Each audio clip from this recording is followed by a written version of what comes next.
भक्तीचा या चॅनेलला like, share आणि सबस्क्राईब करा. बेल आयकॉन घंटी दाबायला विसरू नका.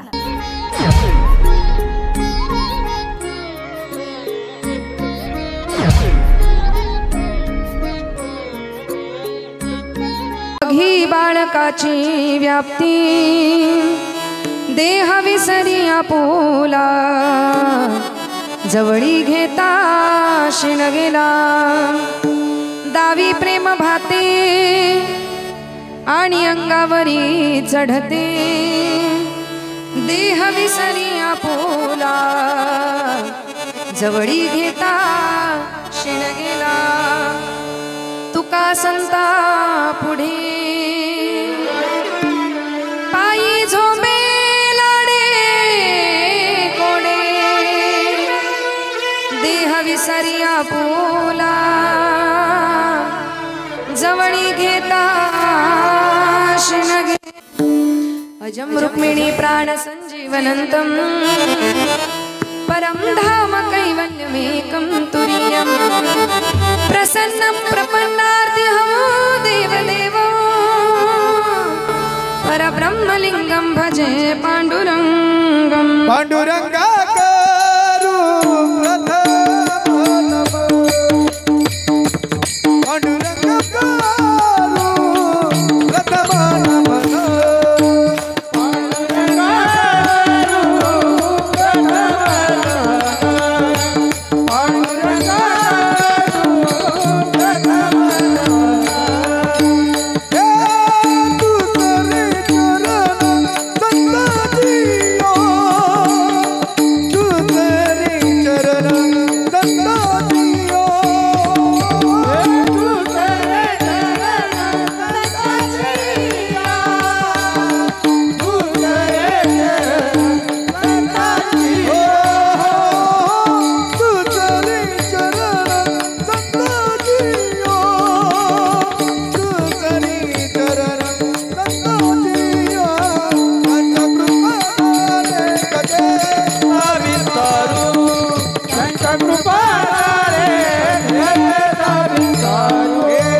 जयांचे किलिया स्मरण होय सकळ विद्यांचे अधिकरण तेची वंदू श्रीचरण श्री गुरूंचे ते नमस्कारोनी आता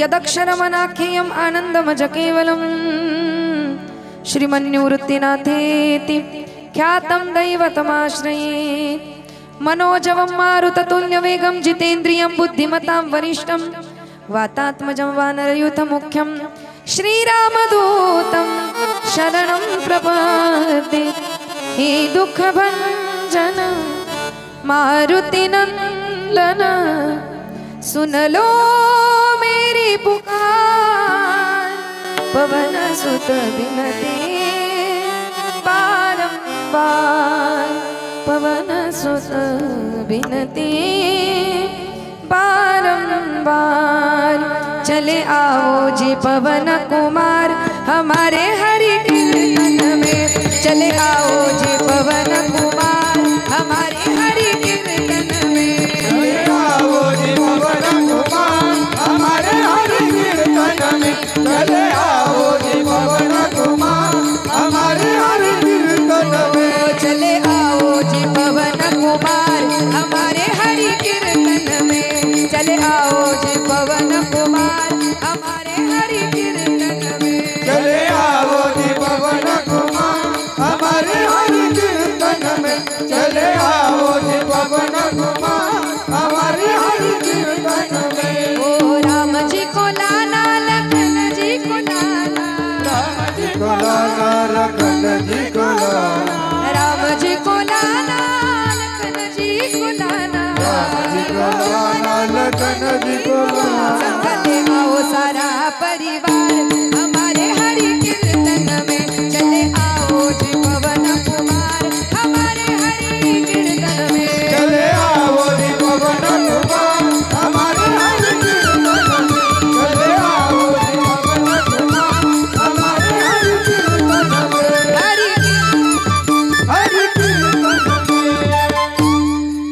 मस्तक हे पायावरी या वारकरी संतांच्या कृष्णत्वदीय पद पंकज पंजराते अद्वैत मानस राज हंसे प्राण प्रयाण समये कफवात पिते कंठा विरोधन विधो स्मरणं कुतस्त्वे श्री गंगाचे कतट हो यमुना का वंशवट हो मेरो सावरा निकट हो जब प्राण तन से निकल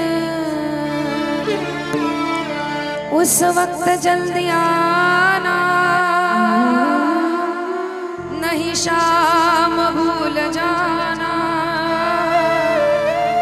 राधे को साथ लाना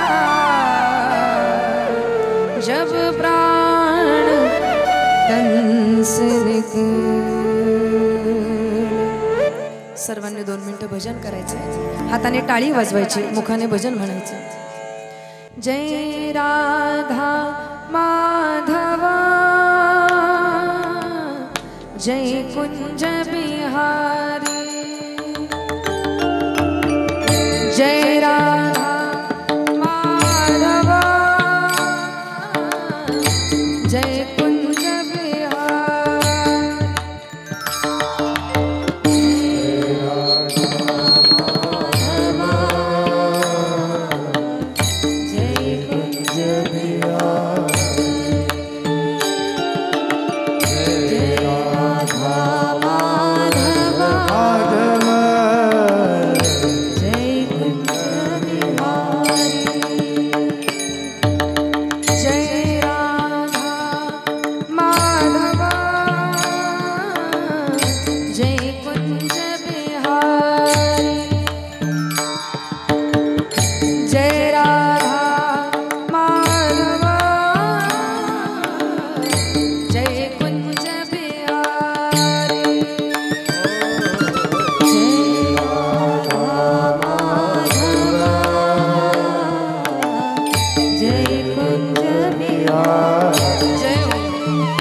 Jana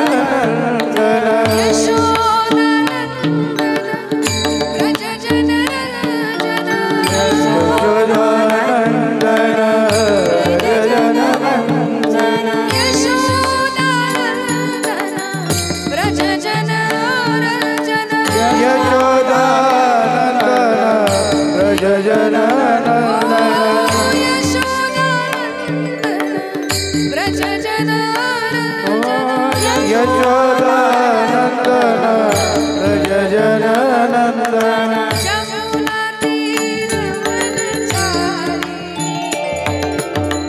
जय राधा माधव जय कुंज बिहारी जय राधा माधव जय कुंज बिहारी जय राधा माधव जय कुंज बिहारी जय राधा माधव जय कुंज बिहारी जय राधा माधव जय कुंज बिहारी जय राधा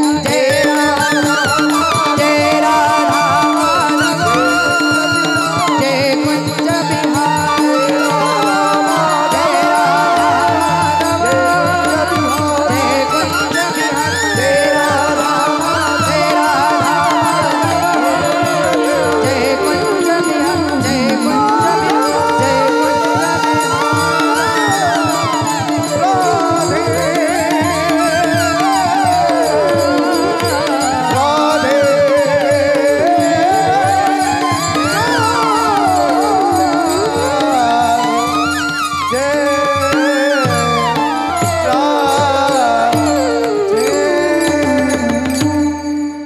जय राधा माधव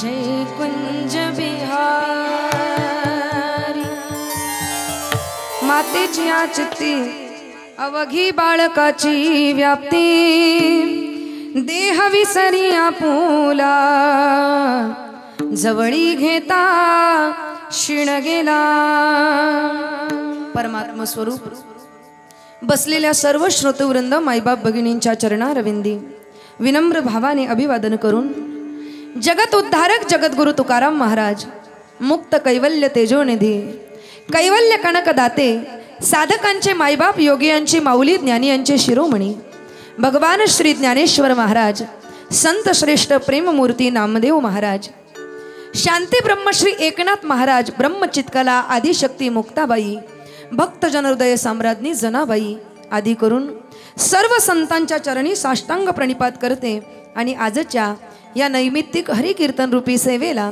प्रारंभ करते विठ्ठल विठ्ठल विठ्ठल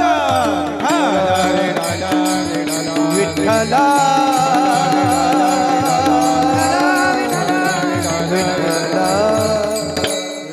सेवेकरता गायण्यात आलेला अभंग सेवेकरता गायण्यात आलेला अभंग संत श्रेष्ठ वैराग्य मूर्ती तीनही लोकी अमर जयांची कीर्ती जे वारकरी संप्रदायाचे कलशस्थान जयांचे शब्द म्हणजे रत्नांची खाण जे सर्व साधकांचे कल्पतरू जे अभंग वाङ्मयाचे महामेरू स्वतः जीवन जगत जगत झाले जगाचे जे गुरु असे जगद्गुरु जगत उद्धारक जगतमान्य संत शिरोमणी श्रीमंत श्री तुकाराम महाराज यांचा चार चरणाचा आई आणि लेकराच्या गोड नात्याच्या माध्यमातून रूपकाच्या माध्यमातून संतांची महती तुमच्या आमच्या समोर ठेवणारा गोड अभंग आजच्या सदर सेवेकरता आपणा सर्वांसमोर सादर केला आहे विठ्ठल विठ्ठल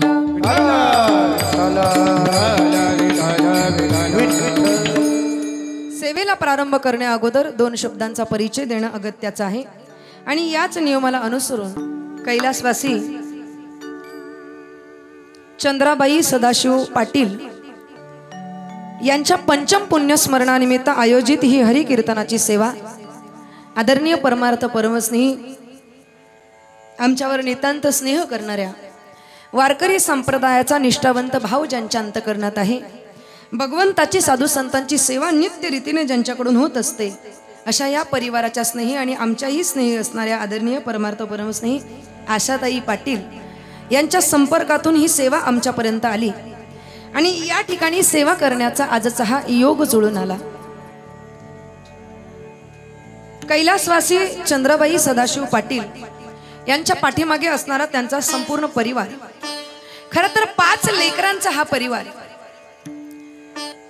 सदाशिव बाबांचं जाणं जवळजवळ 1990 मध्ये झालं आणि 1990 नंतर ह्या परिवाराला खूप कष्टाने खूप धैर्याने ज्यांनी सांभाळलं, मोठं केलं, आपल्या मुलांना चांगले संस्कार दिले आणि एक प्रतिष्ठित नागरिक म्हणून समाजामध्ये जगायला शिकवलं, अशा या परिवाराच्या मातोश्री, अशा या परिवाराच्या आईसाहेब म्हणजे चंद्रबाई. खरं तर नाव चंद्रबाई आहे, कोणी चंद्रीबाई असं सुद्धा म्हणायचं, नाव चंद्र आहे. आणि चंद्राचा स्वभाव कसा असतो तर चंद्राचा स्वभाव शीतल आहे, चंद्राचा स्वभाव शांत आहे. अगदी नावाप्रमाणेच आईंचा स्वभाव होता, शांत स्वभाव होता, शीतल स्वभाव होता, प्रेमळ स्वभाव होता, मायाळू स्वभाव होता. 5 लेकरांच्या या परिवाराला पतीशिवाय तिने मोठं केलंय. 90 मध्ये बाबा गेले, सदाशिव बाबा 90 मध्ये गेले आणि त्याच्यानंतर 5 मुलांना एकटीने सांभाळणं बोलण्या इतकं सोपं नसतं.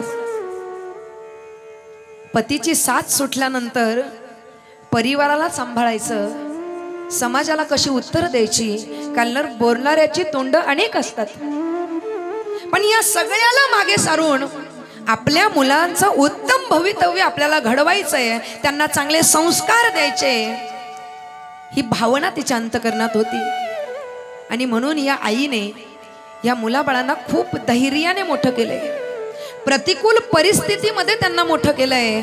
आणि नुसतं मोठं केलं नाही तर संपत्तीच्या जोडीला कितीतरी पटीने जास्त संस्कारांची शिदोरी या माऊलीने दिली आहे.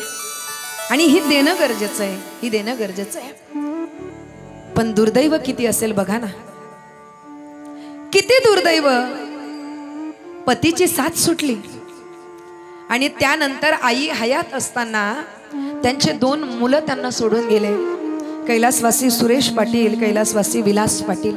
देवाने दुःख द्यावं ते किती दुःख द्यावं. आई वडिलांच्या आयुष्यातील सगळ्यात मोठं दुःख ते असतं ज्या वेळेला ज्या मुलांना लहानाचं मोठं केलंय त्या मुलांची अंत्ययात्रा डोळ्याने पाहायला लागावी, याच्यापेक्षा मोठं दुःख नसतं. देवा तुझा माझा कारवैराकार, देवा तुझा माझा कारवैराकार, देवा तुझा माझा कारवैराकार, देवा तुझा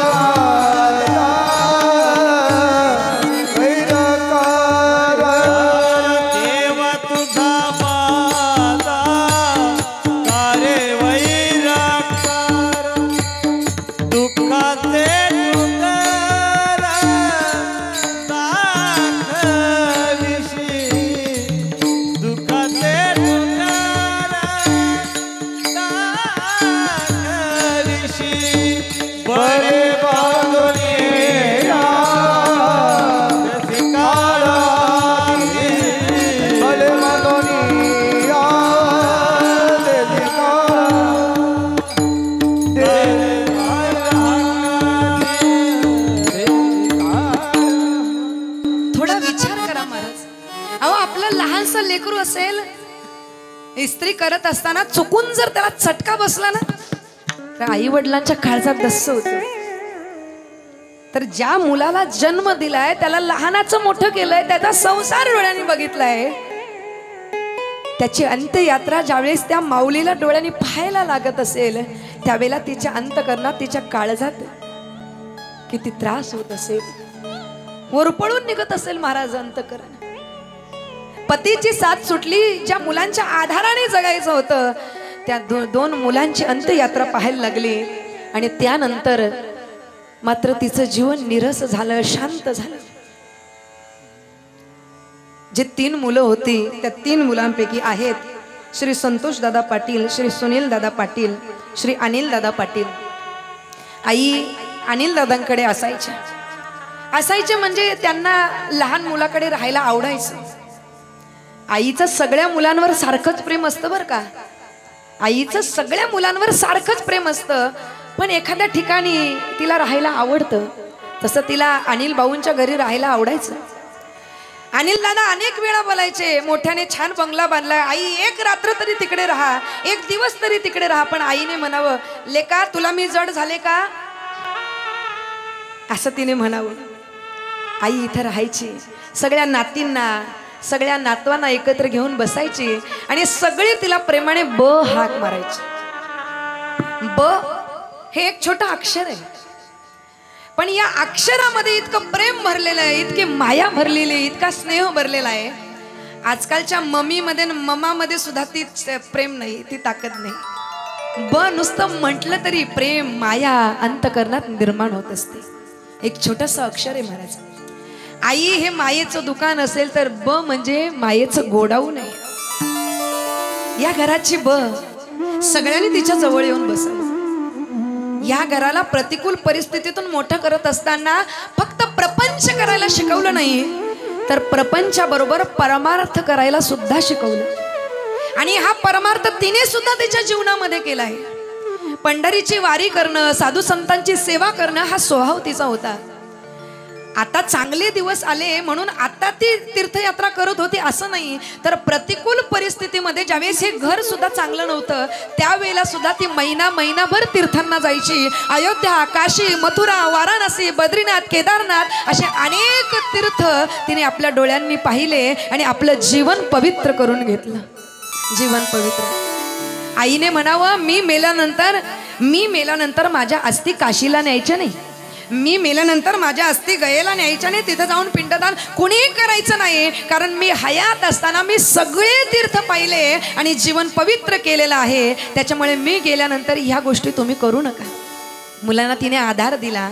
मुलांना तिने सांगितलं की बाबा रे, माणूस गेल्यानंतर तीर्थयात्रा करणं, तिथे अस्थी जाऊन विसर्जन करणं, नाशिकला जाणं नाही नाही नाही, जोपर्यंत जिवंत आहोत तोपर्यंत या पायाने तीर्थयात्रा करणं हे खरं जीवनाचं सार्थक आहे.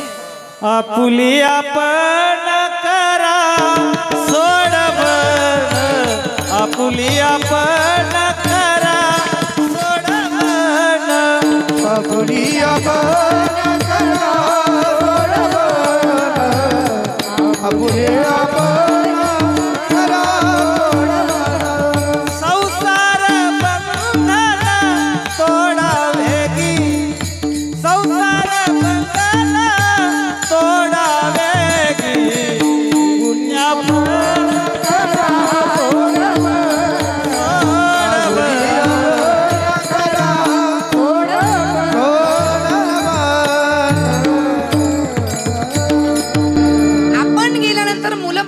करतील ना काय ठेवतील याच्यावर भरोसा राहून जगू नका.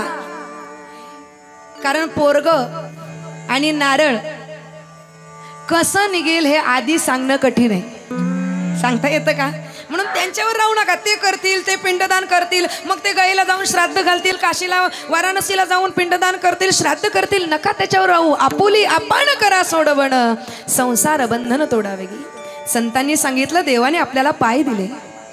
ऐका हो, देवाने आपल्याला पाय दिले, पण या पायाची सार्थकता तेव्हा आहे ज्यावेळेस आपण या पायाने पंढरीची वारी करतो, आळंदीची वारी करतो. जब ये सकळ सिद्ध आहे, हात चालावया पाये, तब तू अपने स्वहित पाये, तीर्थयात्रे जाये सपना गो.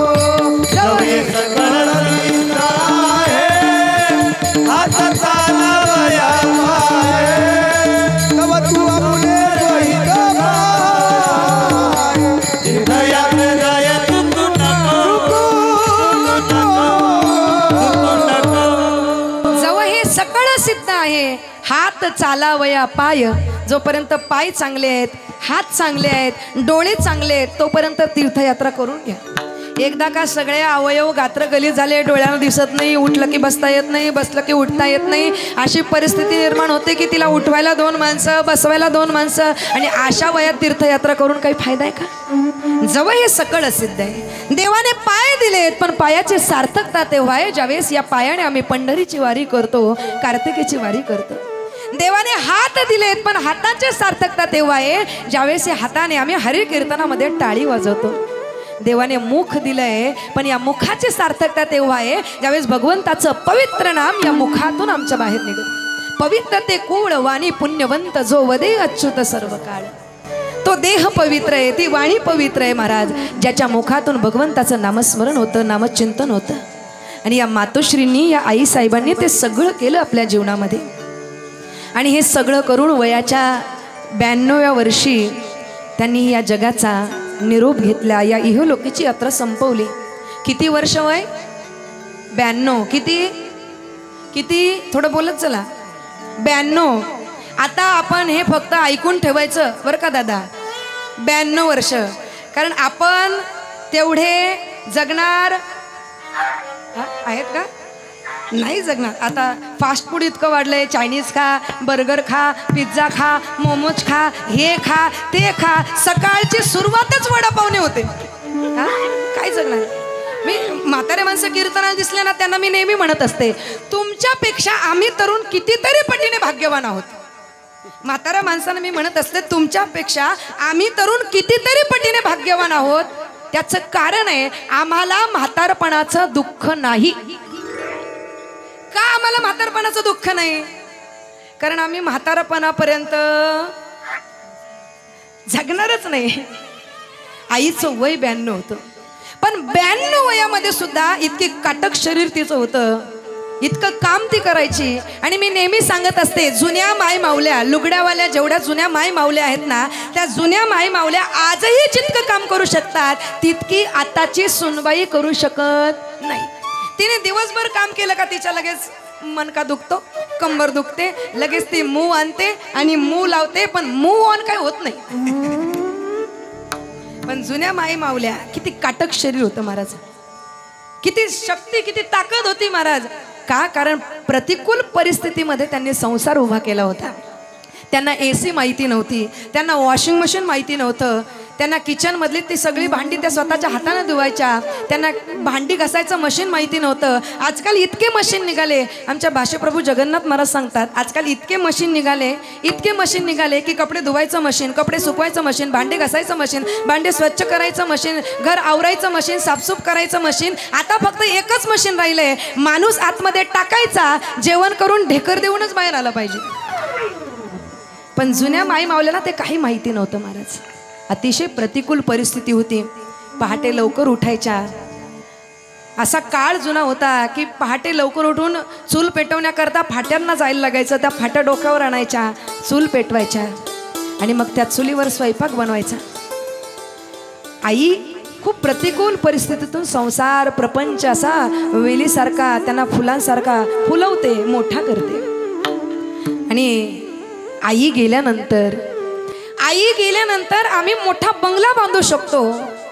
आई गेल्यानंतर आम्ही मोठा बंगला बांधू शकतो, पण आई असताना कुडांच्या घरामध्ये जे समाधान मिळायचं ते आता मिळेल का हो? आई गेल्यानंतर आम्ही AC लावू शकतो आमच्या रूममध्ये. आई गेल्यानंतर आम्ही आमच्या रूममध्ये AC लावू शकतो, पण आई असताना तिने शिवलेली जी गोधडी आहे, ती गोधडी अंगावर पांघरल्यानंतर जी ऊब मिळायची ती आता मिळेल का हो? आई गेल्यानंतर आम्ही हॉटेलमध्ये जाऊन पंचपक्वानांचं जेवण ऑर्डर करू शकतो, पण आईने चुलीच्या कोपऱ्यावर जी भाकरी ती भाजायची, त्या भाकरीला जी चव लागायची ती आता लागेल का? या परिवाराचं मातृछत्र हरपलंय. आई जाऊन आज 5 वर्ष झाले, पण आईंविषयी बोला, आईंविषयी काही सांगा असं म्हटल्यानंतर चटकन सोन्याच्या डोळ्यात अश्रू यावे. याच्यावरूनच कळतं या माऊलीने या सुनेंना सुद्धा मुलीसारखं जपलंय, प्रेम दिलंय. आणि मी नेहमी सांगत असते दादा बरं का, आई आहे ना तोपर्यंत जगून घ्या. आई आहे ना तोपर्यंत वाट बघणारी व्यक्ती घरात आहे. रात्रीचे यायला 12 वाजू दे, 1 वाजू दे, 2 वाजू दे, 3 वाजू दे, तुमची वाट बघत जी जागी राहते ती फक्त आई आहे. व्यापता न येणारं अस्तित्व आणि मापता न येणारं प्रेम जिच्यामध्ये भरलेलं आहे ती फक्त आई आहे. लेकुराचे हित, लेकुराचे हित, लेकुराचे हित, लेकुराचे हित, लेकुराचे हित,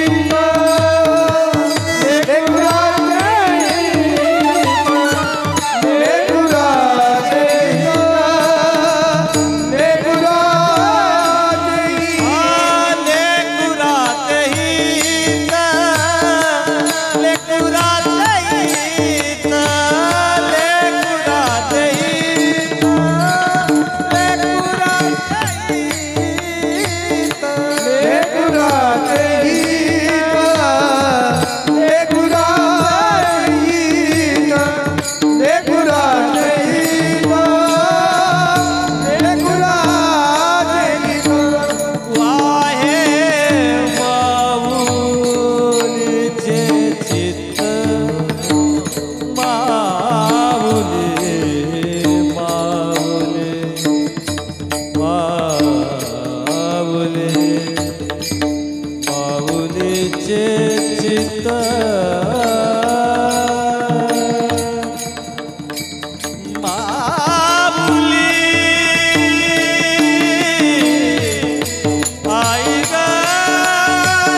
लेकराचे हित वाहे माऊलीचे चित्त.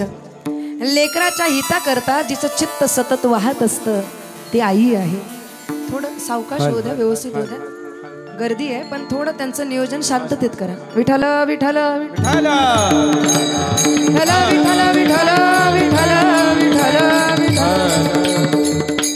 लेकराच्या हिताकरता जिचं चित्त वाहत असतं ती आई आहे. जिने लेकरा करता करत असताना कधी वेळेचा विचार केला नाही, कधी दिवसाचा विचार केला नाही, कधी स्वतःच्या शरीराचा विचार केला नाही. तिला आवडत नव्हते काजू बदाम खायला, तिला आवडत नव्हते डिंकाचे लाडू, पण बाळ सुदृढ व्हावं, बाळ चांगलं व्हावं याच्याकरता तिने ते खाल्ले. माझ्या लेकराला जर त्रास होत असेल ना तर त्या गोष्टीचा तिने तत्काळ त्याग केला. तिने कधी हट्ट केला नाही. तिचं जीवन हट्ट पुरवण्यात गेलं आपल्या मुलांचं. तिने नेहमी मुलांचे हट्ट पूर्ण केले. आजकालचे मुलं एखाद्या दिवशी आईचा फोटो काढतात, स्टेटसला ठेवतात आणि खाली कॅप्शन टाकतात हॅपी मदर्स डे. मातृदिनाच्या खूप खूप शुभेच्छा, आईला शुभेच्छा देतात. पण त्यांना मला एक गोष्ट सांगायची बरं का दादा, आपल्या आईचा एक दिवशी आपण फोटो स्टेटसला ठेवतो आणि म्हणतो हा आईचा दिवस आहे, हा मातृदिवस आहे, हा आईचा दिवस आहे. पण त्यांना मला सांगायचं आहे आईचा कुठलाही एक दिवस नसतो. आईचा कुठलाही एक दिवस नसतो. आपल्या आयुष्यामध्ये प्रत्येक दिवस हा आईमुळेच असतो. हे माणूस हा हे जीवन त्याने दिलंय, ही तिने दिलंय, हे आयुष्य तिने दिलंय. प्रत्येक क्षणाला ती आपल्या अवतीभोवती असते. तुम्ही बघा ना, आई आहे तोपर्यंत जगून घ्या. मी का म्हटलंय त्याचं कारण आहे, आई गेली ना मग सण सण वाटत नाही, उत्सव उत्सव वाटत नाही. लेकीला माहेर माहेर वाटत नाही हो. माहेरात एकदा पाऊल टाकलं की तिला सवय असते, आई आई कुठे ग माझी. कारण एकदा का लेक माहेरात गेली ना की तिच्या करता सगळ्यात जास्त वेळ असतो तो आईकडेच असतो.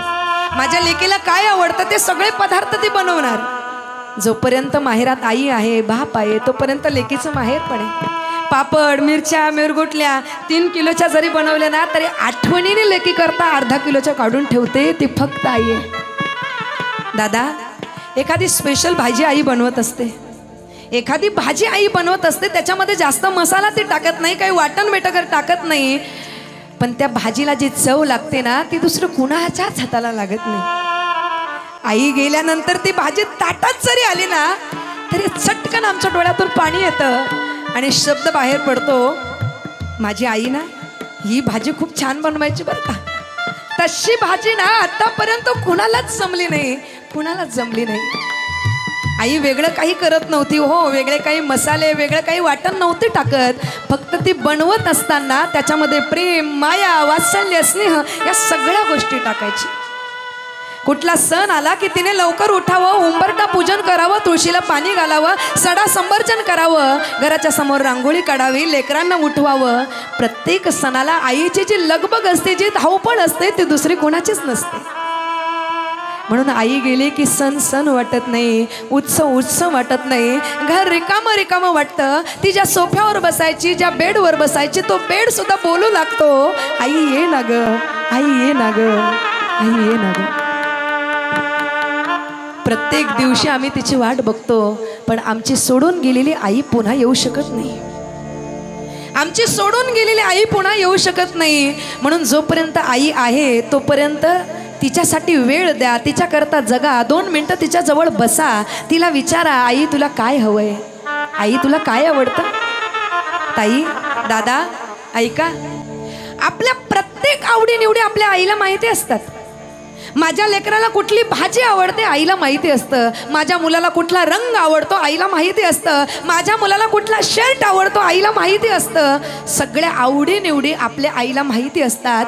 पण कधीतरी विचारलंय का, आई तुला कुठली भाजी आवडते, आई सांग ना ग, तुला कुठला रंग आवडतो, आई सांग ना ग, तुला काय आवडतं. कधीतरी विचारा ना आईला, आई तुला काय आवडतं, तुला कोणती भाजी आवडते, आज तू बसून राहा, मी तुझ्याकरता बनवतो. ज्यावेळेस हे वाक्य मुलगा बोलतो ना त्यावेळेस त्या आईचं अंतकरण प्रेमाने भरून येत असतं. माणूस कितीही मोठा हो, मन मोकळं करण्याची जागा म्हणजे आईची मांडी आहे. माणूस कितीही मोठा हो, मन मोकळं करण्याची जागा म्हणजे आईची मांडी आहे. तिच्या मांडीवर एकदा निजलं की आम्हाला दुःख आम्ही विसरून जातो, टेन्शन फ्री आम्ही होऊन जातो, बस आता या कुशीमध्ये असंच राहावं असं प्रत्येकाला वाटतं. पण आता ती कूस गेली आहे, आता ती मांडी गेली आहे. बाबा तर कधीच सोडून गेले, पण आई सुद्धा सोडून गेली. तिने ठरवलं होतं, ज्यावेळेस ती पडली ना त्यावेळेसच तिने ठरवलं होतं की बस आता मला जायचंय, माझ्या मुलांना त्रास नको, माझ्या मुलांना त्रास नको. तरी त्यांचा लहान मुलगा अनिल भाऊ म्हणतात की आई बरं का, कुणी तुझं नाही काढली ना घाण तरी चालेल, मी तुझी घाण काढेल, पण तुला जगायचंय असं अनिल भाऊंनी म्हणावं. पण आईने म्हणावं नको, माझ्या उतार वयात माझा त्रास कुणालाच नको. आणि म्हणून तिने ठरवलं की नाही, आता आपल्याला या जगाचा निरोप घ्यायचा. आणि आई ह्या परिवारातून निघून गेली. ती मांडी, ते प्रेम, ते माया, ते वात्सल्य, या घराचं घरपण, या घराचं पावित्र्य, या घराचं मात्सूर सुख निघून गेलं आणि हे घर पोरकं झालं. आता आई म्हणून कुणाला हाक मारायची, आता आई म्हणून कुणाकडे बघायची. ती मांडी आम्हाला मिळेल का? कुणाजवळ जाऊन आम्ही दुःख व्यक्त करायचं, कुणाजवळ जाऊन मन मोकळं करायचं? कोण आम्हाला समजून घेईल, कोण आम्हाला जवळ करेल? की आईच्या जवळ गेल्यानंतर संसारातला सगळा शिनभाग आम्ही विसरून जातो. आता असं कोण आहे का की जिच्या जवळ गेल्यानंतर आम्ही संसारातला शिनभाग विसरून जाऊ आणि आम्हाला सुख, निश्चिंत आणि समाधान मिळेल? विचारा ना संतांना. माझ्या तुकोबरायांनी संतांना विचारलं की आता असं कोण आहे का की जिच्या जवळ गेल्यानंतर आम्हाला ते सुख, ते समाधान, ती शांतता, ती निश्चिंती ते मिळेल आम्हाला, असे आहे का? माझ्या तुकोबरायांनी सांगितलं आहे ना, या जगामध्ये साधू संत ही अशी माय आहे की जिच्या कुशीत गेल्यानंतर या जगातील निश्चिंतता तुम्हाला प्राप्त होईल, सुख समाधान तुम्हाला प्राप्त होईल आणि सगळा शिनभाग निघून जाईल. तुकोबराय म्हणतात, मी त्या आईच्या जवळ गेलो जिने मला जवळ घेतलं. आणि जवळ घेतल्यानंतर झालं काय? तुकोबरायांनी वर्णन केलंय अभंगाच्या 2ऱ्या चरणात.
विसरून आपली काळजी घेते, आईच्या जवळ गेलो की शीण भाग थकवा आम्ही विसरून जातो आणि निश्चिंत होतो.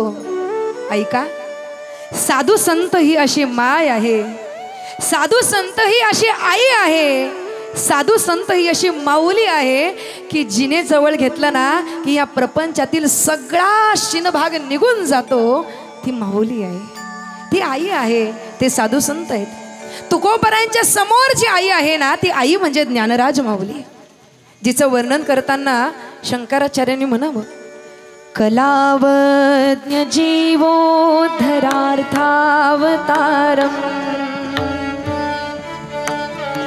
कलाङ्काङ्कतेजोऽधिकामोदिवक्त्रम्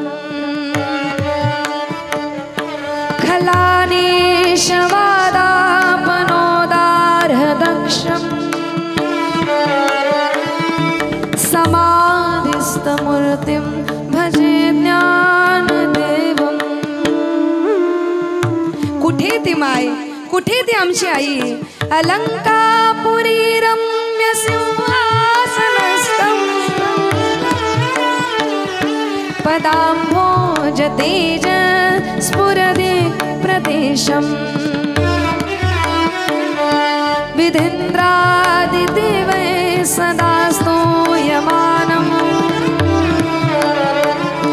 समाधिस्थमूर्तिं भजे ज्ञानोबराई आई आहे. ज्ञानोबराई साधकांची आई आहे, ज्ञानोबराई योगियांची आई आहे, ज्ञानोबराई श्रुतींची आई आहे आणि ज्ञानोबराई वेदशास्त्रांची आई आहे. ज्ञानोबराई साधकांची आई आहे. साधकांचा माय बाप दरुषणे हरे ताप सर्वाभूती सुखरूप ज्ञानोबा माझा. ज्ञानोबराई योग्यांची आई आहे. ज्ञानराज माझी योग्यांची माऊली जेणे निगमवल्ली प्रगट केली. ज्ञानोबराई अनाथांची आई आहे. ज्ञानाबाई माझी अनाथांची माय एका जनार्दनी पाय वंदित असे. आणि ज्ञानोबराई वेदशास्त्रांची आई आहे. वेदशास्त्र देते ग्वाही. काय ग्वाही देत आहेत? म्हणती ज्ञानाबाई आई, म्हणती ज्ञानाबाई आई, म्हणती ज्ञानाबाई आई, म्हणती ज्ञानाबाई वेदाच्या तुझी कोणी, म्हणती ज्ञानाबाई आई, म्हणती ज्ञानाबाई आई,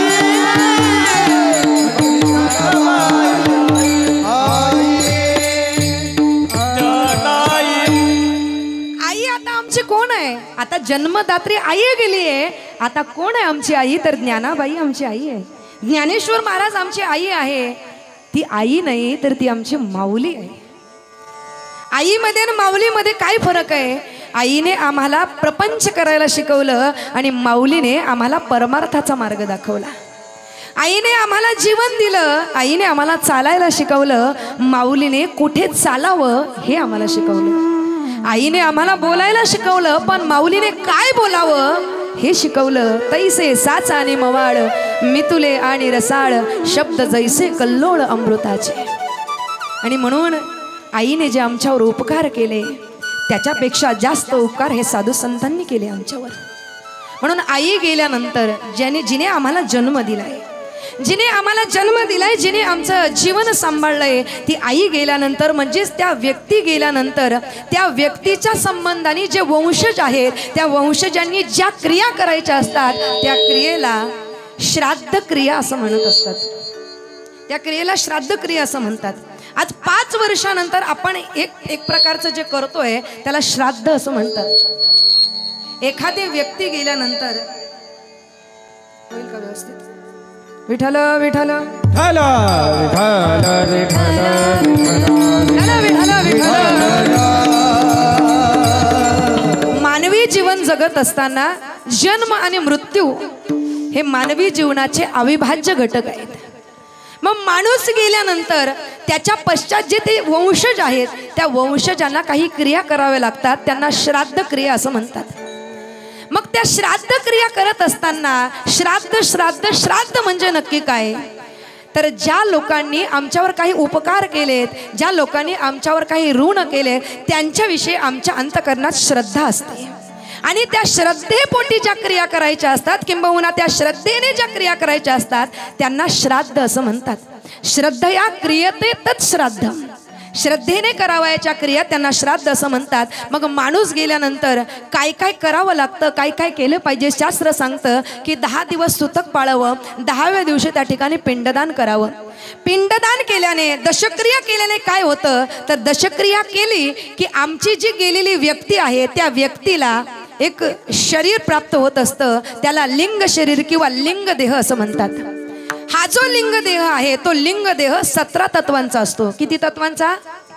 किती तत्वांचा? हा बोलत चला का मी उद्या येऊ?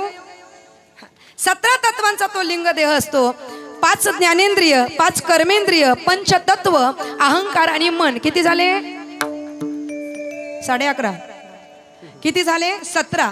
मग या 17 तत्वांचा लिंग देह त्याला प्राप्त होत असतो. म्हणून दशक्रिया करायची असते. दशक्रिया झाल्याशिवाय त्या व्यक्तीला लिंग देह प्राप्त होत नाही. मग तुम्ही म्हणाल लिंग देहाची काय गरज आहे? तर लिंग देहाची कशा करता गरज आहे? आपण व्यक्ती गेल्यानंतर त्याच्या समोर लिहितो कै, वै, स्व, न लिहितो ना? न न न आम्ही स्व लिहितो. स्व म्हणजे स्वर्गवासी. कुणी गेले का स्वर्गात?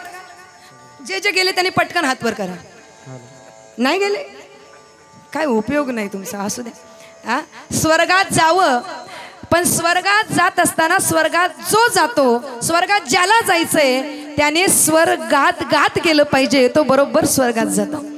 मग स्व म्हणजे स्वर्गवासी, क म्हणजे कै म्हणजे कैलासवासी, वै म्हणजे वैकुंठवासी, न म्हणजे नरकवासी. पण आपण लिहितो का न? म्हणजे न कोणी लिहत नाही. न कोणीच लिहत नाही. याचा अर्थ तिकडे कोणीच जात नाही असं आहे का? तिकडे जाणाऱ्यांची संख्या भरपूर आहे. तिकडे तर हाऊसफुल आहे. कलियुगात तर खूप जातात तिकडं. मग आम्ही व्यक्ती गेल्यानंतर कैलास म्हणजे तो परलोकात जातो. या इहलोकीची यात्रा संपूर्ण परलोकात जात असतो. त्याला या स्थूल देहाने परलोकात जाता येत नाही, तर त्याला त्याच्याकरता एका देहाची गरज असते. त्याला लिंग देह असं म्हणतात. आणि दशक्रिया केल्याशिवाय हा लिंग देह त्याला प्राप्त होत नाही.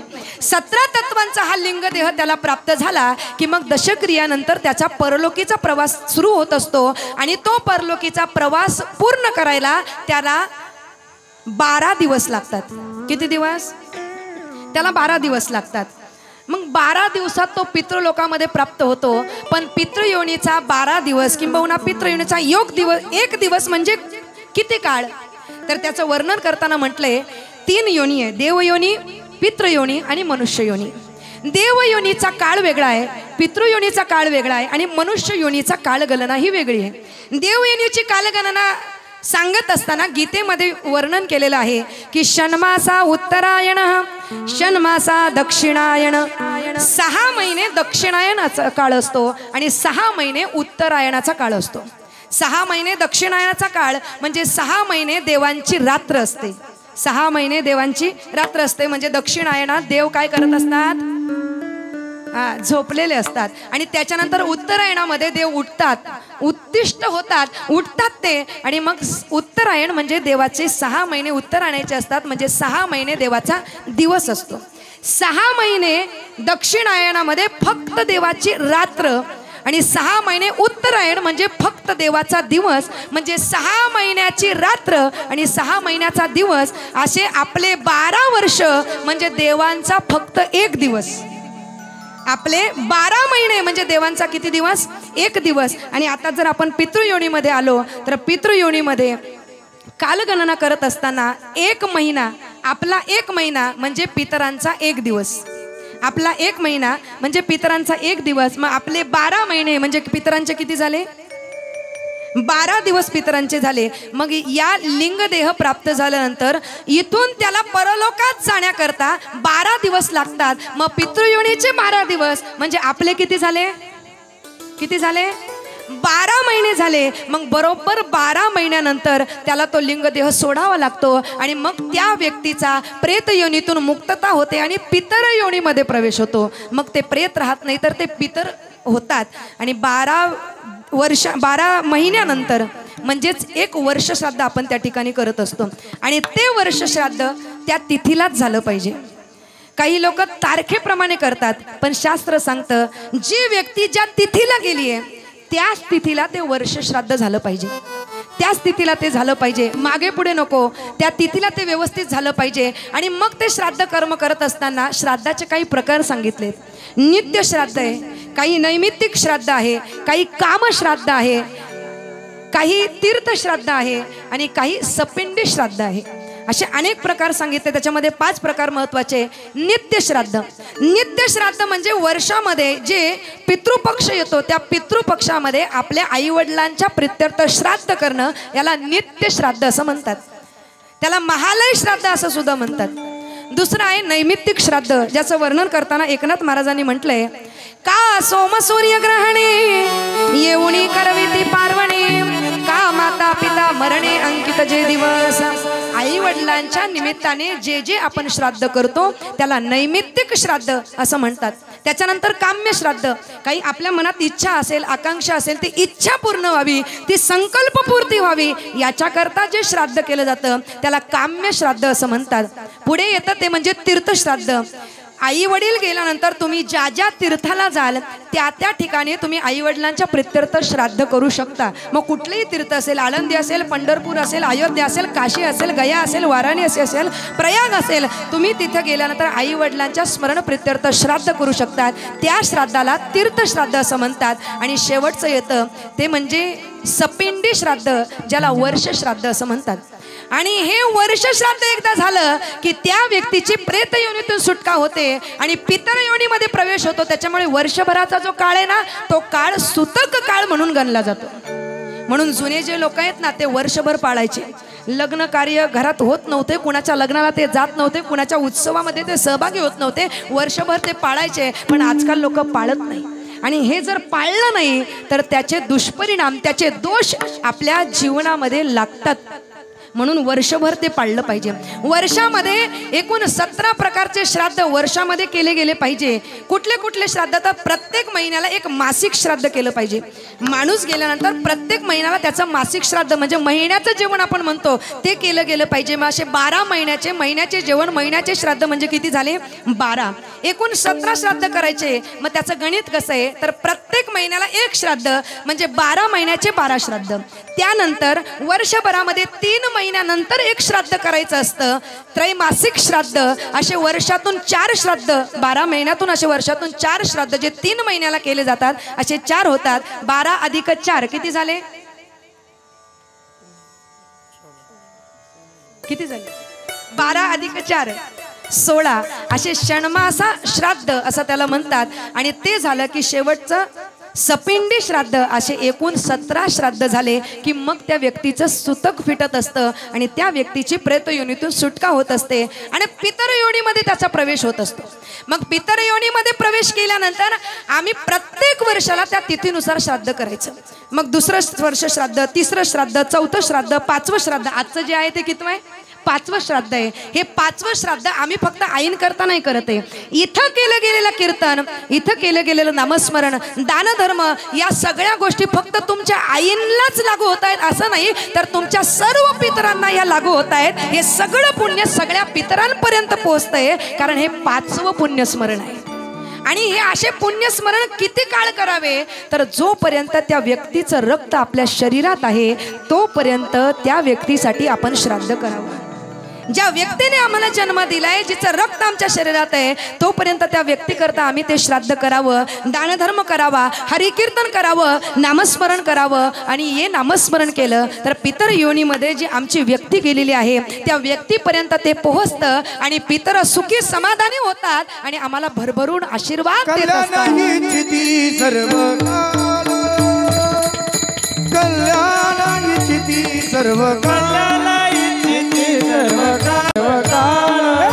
तुका मन पित्रे आशीर्वाद देती, कल्याणाची सर्व काळ, कल्याणाची सर्व सर्व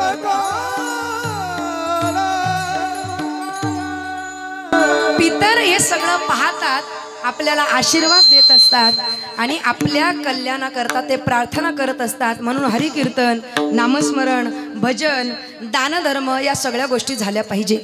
पण अजून एक महत्त्वाची विनंती करेल, आई वडील जिवंत असताना ज्यांनी आई वडिलांना विचारलं नाही, ज्यांनी कधी त्यांच्याकरता वेळ दिला नाही, जो कधी त्यांच्याजवळ बसला नाही, ज्याने कधी त्यांचे हातपाय दाबले नाही, कधी 2 शब्दाने विचारलं नाही, आई वडील गेल्यानंतर त्याने कितीही मोठा कार्यक्रम केला तरी त्याला काहीही अर्थ राहत नाही. जोपर्यंत ते आहेत तोपर्यंत त्यांना विचारा, तोपर्यंत त्यांची काळजी घ्या, त्यांची सेवा करा. शास्त्र सांगतं की आई असते तह हयात सेवा आणि दुसरी तद पश्चात सेवा.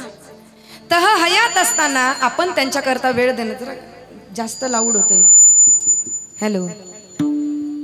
तह हयात असताना आपण त्यांच्याकरता वेळ देणं. आज सगळ्यांना सगळ्या गोष्टी करता वेळ आहे, पण आई वडिलांच्या जवळ 2 मिनिटं बसायला वेळ नाही लोकांना.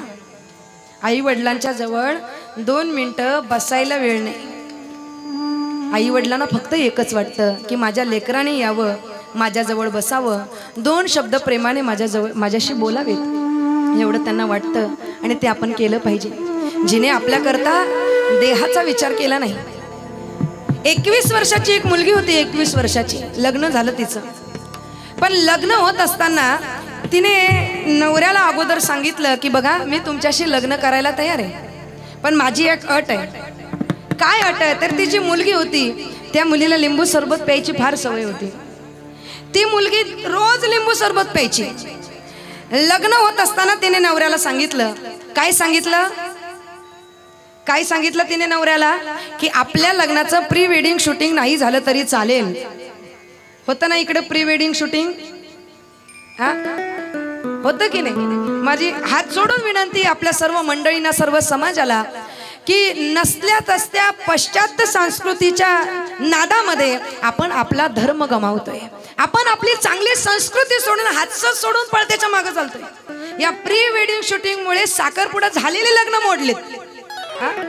कधी सुधारणार आपण? कशाला याचं त्याचं अनुकरण करावं बरं. ते व्हॉट्सअप आणि फेसबुकमध्ये तर एवढेच विचित्र विचित्र नावं आले. ती युनिव्हर्सिटी ते महाविद्यालयच वेगळं आहे. त्याच्यावर बोलताना सुद्धा लोक साधं सुद्धा बोलत नाही. पिल्लू, बच्चा, सोना, माझं पिल्लू जेवलं का, उठलं का, झोपलं का, अरे सारखं पिल्लू पिल्लू पिल्लू पिल्लू करत. कुठून आली ही नावं? नक्की चेक करा, ते पिल्लू माणसाचंच आहे का कुत्र्याचं आहे? कुठून आली ही नावं? अरे आपल्या संस्कृतीमध्ये एवढी चांगली चांगली नावं आहेत. विष्णू सहस्रनाम जर आपण उघडलं ना तर विष्णू सहस्रनामामध्ये देवाची 1000 नावं आहेत.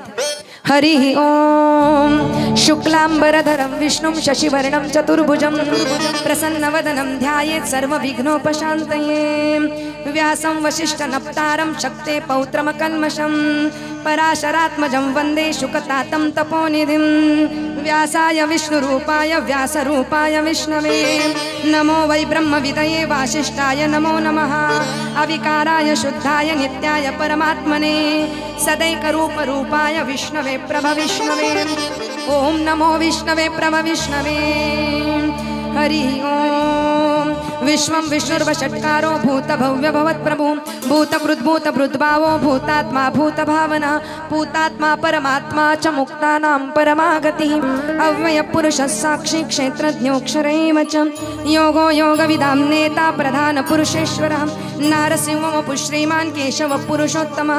सर्वशिवस्थाणुर्भूतादिर्निधिरव्ययः संभवो भावनो भरता प्रभवः प्रभुरीश्वरः. इतकं छान आपले ग्रंथ आहेत, संस्कृती आहे की एका विष्णू सहस्रनामाच्या 100 श्लोकामध्ये देवाची 1000 नावे आहेत आणि ललिता सहस्रनामामध्ये देवीची 1000 नावे आहेत. तरी सुद्धा घरामध्ये जन्माला आलेल्या नवजात शिशूचं नाव ठेवायचं असेल तर आम्ही काय उघडतो? YouTube, serial, Facebook. आम्ही विष्णू सहस्रनाम उघडलं पाहिजे. एवढी ग्रंथ संपदा आम्हाला दिलेली आहे. चांगली नावं ठेवली पाहिजे. माऊली बोला ना, आपल्या घरातल्या लहान मुलाला माऊली बोला ना, किती गोड नाव आहे. कान्हा बोला, कृष्णा बोला, राम बोला, राधा बोला, रुक्मिणी बोला. जुन्या माई माऊलींची नावं किती छान असायची. हे नाव घेतलं की आपलं सुद्धा मन प्रसन्न होतं. आजकालच्या मुलांची नावं आहे का शिवी आहे तेच कळत नाही. म्हणून आपण या गोष्टी सुधारल्या पाहिजे. ती म्हणते आपल्या लग्नाचं प्री वेडिंग नाही झालं तरी चालेल, मला अजिबात आवडत नाही, पण माझी फक्त एकच इच्छा आहे. काय इच्छा आहे? की मी लहानपणापासून लिंबू सरबत पिऊन मोठी झालेली आहे. मला जेवण नाही दिलं तरी चालेल, पण माझा लिंबू सरबत बंद होता कामा. त्याने विचार केला, एकतर पोरी भेटत नाही आणि भेटली तर लिंबू सरबतवर भेटते. काही हरकत नाही, मी लिंबू सरबत काय लिंबूची शेतीच करतो, काही टेन्शन घेऊ नको, चालेल म्हणे. लिंबू सोबतच्या अटीवर लग्न झालं. त्याने सुद्धा लग्न झाल्यानंतर लिंबूचे 2-3 झाडं लावले. ती झाडं मोठी होईपर्यंत विचार केला की रोज मार्केटला जाऊन स्टॉक आणत जाऊ. त्याने भरपूर स्टॉक आणायचा आणि तो येऊन तिच्या हातात द्यायचा. तिच्या म्हणजे त्याच्या पत्नीच्या. पत्नी म्हणजे अर्धांगिनी, अर्धांगिनी म्हणजे वाईफ, वाईफ म्हणजे बायको, बायको म्हणजे गृहिणी, गृहिणी म्हणजे कामिनी, कामिनी म्हणजे मेदिनी, मेदिनी म्हणजे दारा, दारा म्हणजे धर्मिनी, धर्मिनी म्हणजे बाबूची मम्मी. त्याने ते लिंबू घ्यायचे, तिच्या हातात द्यायचे, तिने घेतले की ते शीतपेटीमध्ये ठेवायचे, म्हणजे फ्रीज मध्ये ठेवायचे आणि लिंबू सरबत प्यायचे. वर्ष झालं, वर्ष लिंबू सरबत चुकला नाही, लिंबू सरबत चुकला नाही. वर्षानंतर गरोदर राहिली आणि गरोदर राहिल्यानंतर 9 महिने 9 दिवस सुद्धा तिने लिंबू सरबत सोडला नाही. बाळ जन्माला आलं, 1.5-2 महिन्याचं बाळ. पण 1.5-2 महिन्याचं बाळ होईपर्यंत त्या बाळाला प्रचंड कफ, प्रचंड सर्दी झालेली होती. भरपूर मोठे मोठे दवाखाने केले पण फरक पडत नव्हता. एक दिवस डॉक्टरांनी विचारलं, नक्की सांगा तुम्ही कुठली चुकीची गोष्ट तर खात नाही आहेत ना? नवरा पटकन बोलला, कारण नवऱ्याला सगळ्या गोष्टी माहिती असतात. आपली पत्नी कुठे चुकते, कुठे बरोबर आहे, हे सगळं पतीला माहिती असतं. म्हणून आपल्या पत्नीच्या चुका पतीने झाकू नाहीये, त्या चुकांची जाणीव तिला झाली पाहिजे. नवरा पटकन बोलला, हिचं सगळं चांगलं आहे पण हिचा लिंबू सरबत काही सुटत नाही. असं म्हटल्यानंतर डॉक्टर म्हणाले की हे बघा ताई, तुम्ही आता ताई नाही राहिला, तुम्ही आता आई झाला.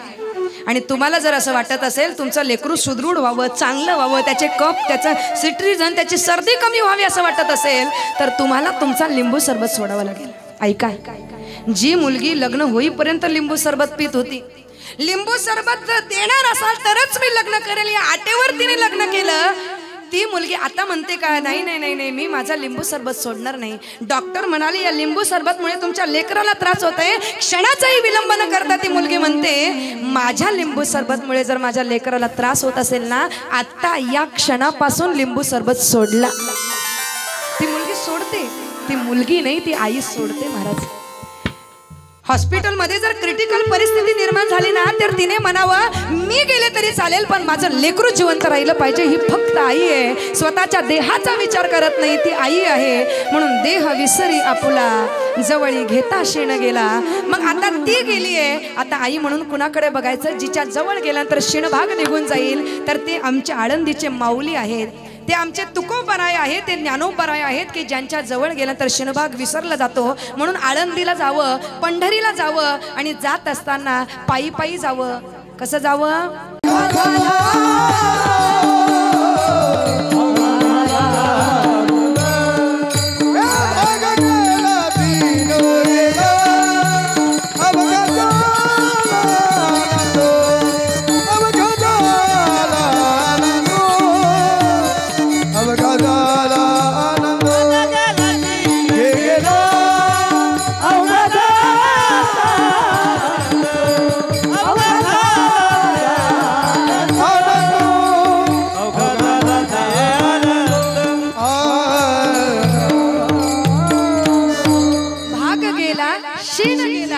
अवघा झाला आनंद. किती थकलेले असतात वारकरी, किती गर्दी होती. पंढरपूरला तर यावर्षी रेकॉर्ड ब्रेक गर्दी होती.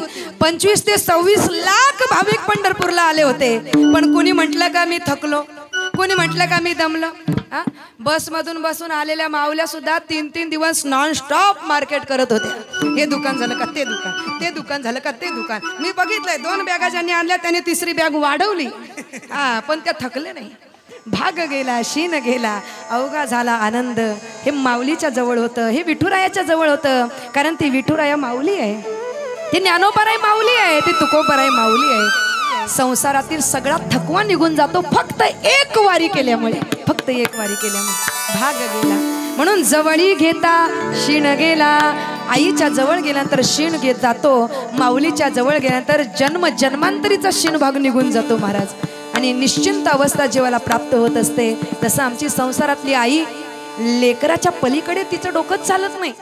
सकाळी उठली की त्याला डब्याला काय बनवायचं, त्याला भाजी काय बनवायची, त्याची आंघोळ झाली की लगेच त्याचं दप्तर भरायचं, त्याचा अभ्यास घ्यायचा, ते झालं की त्याला शाळेपर्यंत सोडायला जायचं. त्याने टिफिन व्यवस्थित घेतलाय की नाही, बरं त्याला ती भाजी आवडेल की नाही, त्याने बॉटल व्यवस्थित घेतली की नाही, बॅग व्यवस्थित भरली का नाही. ते झाल्यानंतर तो शाळेतून घरी येईपर्यंत तिला काळजी असते, शाळेत नीट बसला असेल की नाही, मस्ती तर केली नसेल ना, भानगड तर केली नसेल ना. घरी येईपर्यंत अशी विठोबासारखी वाट बघत असते, कधी येईल कधी येईल कधी येईल. मग तो आल्यानंतर पुन्हा त्याचा अभ्यास घ्यायचा, त्याचं जेवणाचं बघायचं.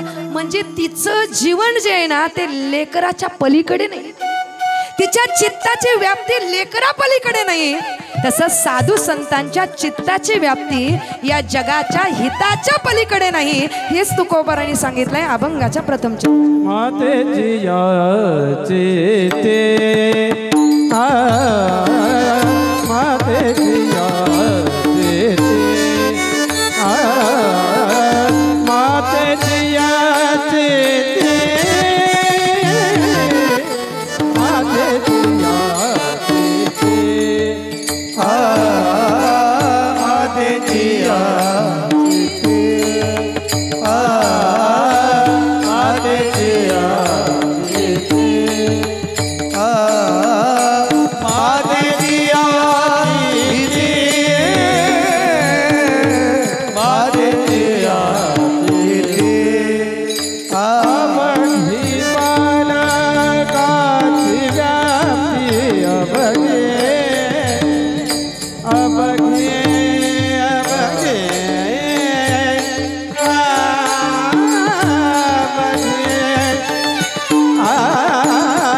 चित्ती अवघी बाळकाची व्याप्ती. आईच्या चित्तामध्ये बाळकाची व्याप्ती असते, त्याचा विचार सतत चालू असतो. या सगळ्या माय माऊल्या इथं बसल्यात, शरीराने इथं बसल्यात, पण डोक्यात मात्र चित्तात मात्र विचार लेकराचे चालू आहे.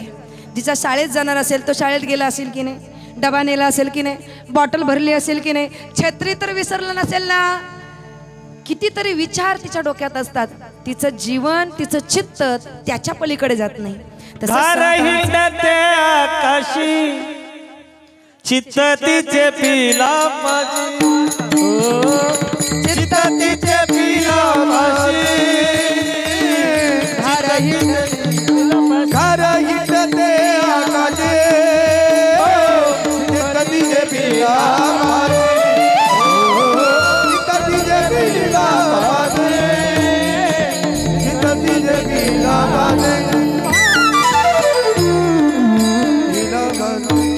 आपल्या पिल्यांच्या चारा पाण्यासाठी ती घार आकाशामध्ये भरारी घेते, पण चित्त मात्र पिलाजवळ ठेवून जात असते. विचार करा, आई ज्यावेळेस घरामध्ये पडल्या ना, त्यावेळेला त्यांनी ठरवलं की बस आता मला निघायचंय, आता मला जायचंय. काय त्या आईच्या चित्तामध्ये लेकरांचा विचार असेल की माझ्या उतार वयात माझ्या लेकरांना माझा त्रास नको. काय आईचं चित्त असेल महाराज, काही आईचं अंतकरण असेल. नको माझी घाण त्यांना काढायला, नको माझी त्यांना सेवा करायला, माझ्याकरता कशाला त्यांनी करावं. बस आतापर्यंत जे केलं खूप केलं माझ्या मुलाबाळांनी.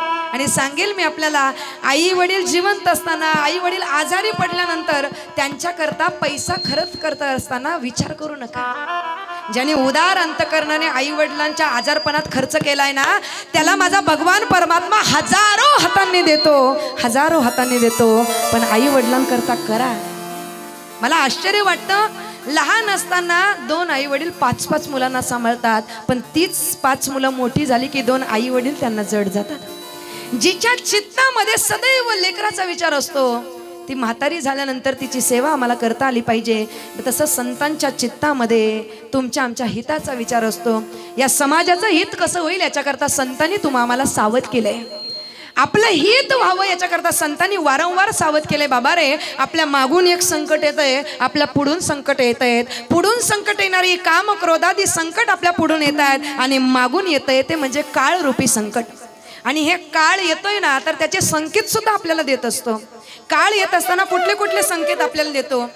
राजा दशरथाला संकेत मिळाला होता. राजा दशरथ म्हणजे कोण? रामाचे पप्पा, रामाचे वडील. हे रामाचे वडील दशरथ राजा स्नान केलं आणि आरशासमोर उभे राहिले. आपला मुकुट, राजमुकुट डोक्यात घालत असताना त्यांच्या लक्षात आलं की आपल्या कानाजवळचा एक केस पांढरा झालाय. श्रवण समीप भयसित केसा, मन जठरऊ भय अस उपदेसा. श्रवण समीप भयसित केसा, मन जठरऊ भय अस उपदेशा. श्रवण म्हणजे कान, समीप म्हणजे जवळचा, शीत म्हणजे पांढरा, सफेद शुभ्र वर्ण, ढवळा गोरा सफेद असा केस त्यांना आपल्या कानाजवळ दिसला. कुणाला? दशरथ राजाला. आणि जसा त्यांना केस दिसला, त्यांनी लगेच त्यांची फॉर्च्युनर गाडी काढली आणि ते मेडिकल मध्ये गेले आणि मेडिकलवाल्याला सांगितलं 2 डायचे पॅकेट दे. असं केलं का त्यांनी? कितीतरी लोकांचे इथं केस पांढरे असतील, पण दिसतील का? माझा सुद्धा बरोबर इथंच पांढरा झालाय, आत्ताच झालाय, तो नवीन आहे, नया आहे. कितीतरी लोकांचे पांढरे झालेत, पण त्यांनी दशरथ राजाचा पांढरा झाला एक केस, त्यांनी निर्णय घेतला की आता रामाच्या तावडीत राज्य दिलं पाहिजे. आपला एकही केस काळा राहत नाही, तरी सुद्धा आपल्याला असं वाटतं सगळं सुनबाईने मलाच विचारून केलं पाहिजे. असं कसं होईल ताई? एकदा का केस पांढरे व्हायला लागले, सुनबाई घरात आली की तिच्या हातात देऊन टाकायचं, तिला सांगायचं बनव पिझ्झा, आम्हाला पण देत जा. तिच्याकडे देऊन टाका ना, तिला म्हणावं भात घाल मस्त. आताच्या नवीन सुना 3 प्रकारचा भात घालतात. खाली जळकेवाडी, मध्ये चिखलदरा, वर कच्चाच तांदूळवाडी. द्या त्यांच्याकडं. आपली मुलगी जसं जावयाचं धन आहे ना, तसं मुलगा सुद्धा सुनबाईचं धन आहे. एकदा का तुम्ही घरात आल्या होत्या की नाही, तेव्हा तुम्हाला असं वाटायचं ना तुमच्या पतीने तुमच्या मताप्रमाणे वागावं. मग आता तुमच्या मुलाची पत्नी घरात आल्यानंतर तिलाही वाटतं ना की माझ्या पतीने माझ्या मनासारखं वागावं. मग तुम्ही जास्त इंटरफेअर करू नका. 25 वर्ष जातात तिला त्याला जेंटल बनवायला, आईला मुलाला जेंटल बनवायला 25 वर्ष जातात. 25 वर्ष जातात तिला त्याला जेंटल बनवायला, आणि 25 मिनिट नाही लागत ती आल्यानंतर त्याला मेंटल बनवायला.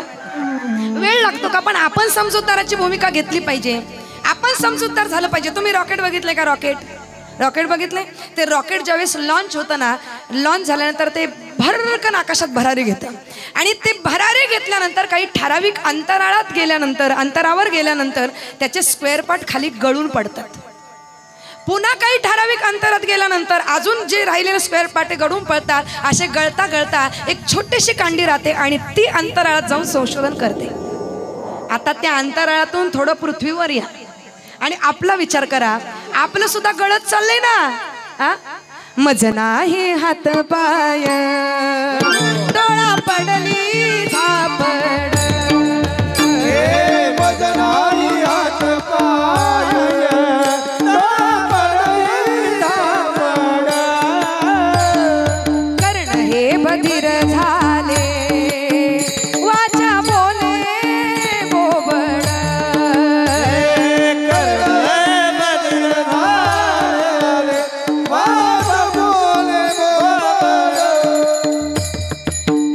मुख गळू लागले, लाड आणि शेंबूड. नाक मुख गळू लागले, शेंबूड.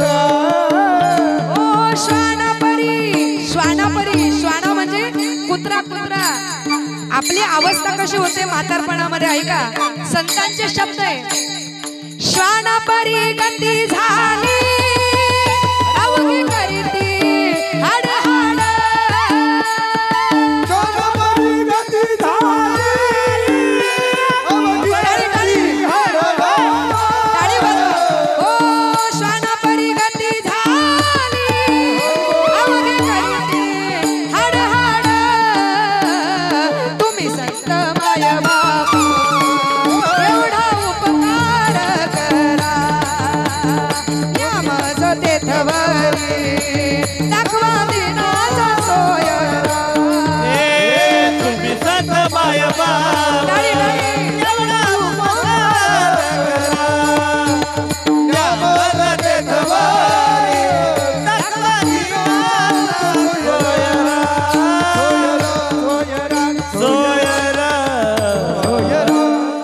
अवस्था खराब होते पण चाल तरी चांगली लावली पाहिजे.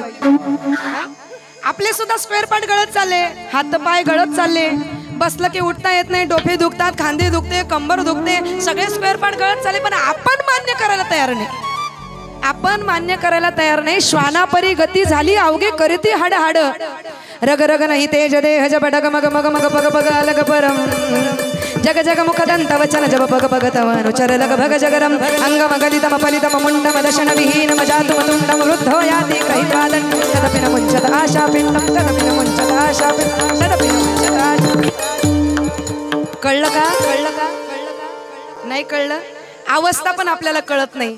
दात गळून पडतात, डोळ्यांचं तेज क्षीण होतं, कानांना ऐकू येत नाही. सुनबाई म्हणते आज मी चहा बनवणार नाही. हा म्हणतो काय बनवते का? अशी अवस्था आपली होते. संत सांगतात केस पांढरा झाला, पहिलं लक्षण आहे मृत्यू जवळ आला. दुसरं लक्षण आहे पूर्वेकडे सूर्य उगवलाय, सूर्याकडे तुम्ही चालतायत, आणि सूर्याकडे चालत असताना, पूर्वेकडे चालत असताना जो माणूस आहे त्या माणसाची सावली जमिनीवर पडली पाहिजे. माणसाची सावली जमिनीवर पडली पाहिजे. माणसाची सावली जमिनीवर पडत असते, आणि ज्याची सावली जमिनीवर पडत नसते तो कोण असतो?